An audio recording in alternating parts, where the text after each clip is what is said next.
ராம் நாராயண ராம் மேடையில் உட்கார்ந்து தவறான தர்க்கங்களை முன்வைப்பதால் எந்த பயனும் இல்லை. மதத்தின் பேரில் வியாபாரம் செய்பவர்களுக்கு உண்மை விளக்கப்பட வேண்டும்.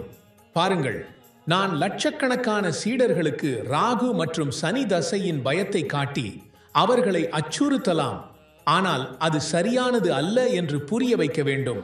மக்களுக்கு எவ்வாறு சிலர் சீடர்களை ஏமாற்றுகிறார்கள் மற்றும் குழப்புகிறார்கள் என்பதை விளக்க வேண்டும். எனவே நான் என் உழைப்பால் உணவு சம்பாதிக்க வேண்டும். ஒருவன் குருவாகி குருமார்களின் அனைத்து உளறல்களையும் வெளிச்சத்துக்கு கொண்டு வந்தால் அனைவரும் விழித்தெழுவார்கள். இந்த மாதிரியான கல்வியின் மூலம் ஒருவர் தானாகவே முடிவில்லாத கல்வி பாதையில் பயணிக்கிற முடியும். சாஸ்திரங்கள், நூல்கள், உபனிஷதங்கள் இவை அனைத்தும் நம்மை முற்று பெறுவதற்கும் முக்தியை அடைவதற்கும் வழிகாட்டுகின்றன. ஒருவன் உண்மையான ஸ்வரத்துடன் இணைந்தால் எதுவும் முடியும். முதலில் இந்த உலகத்தையும் சமுதாயத்தையும் இணைத்து கட்டமைக்க வேண்டும்.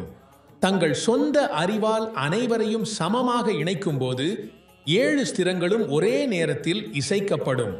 நீங்கள் அந்த ஒலியை கேட்டீர்களானால் அது உங்கள் உள்ளத்திலிருந்து ஓடிப்போகும்.